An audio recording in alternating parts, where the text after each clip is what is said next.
Ang tuldok ay may salaysay at may kahulugan na dapat mapansin at maintindihan. Kahit sino ka man ay dapat malaman na dito sa mundo ikaw ay tuldok lang.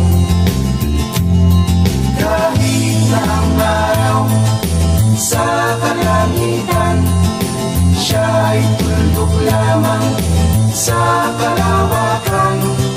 Lahat ng bagay ay tuldok ang pinanggalingan, at kung mas nang mabuti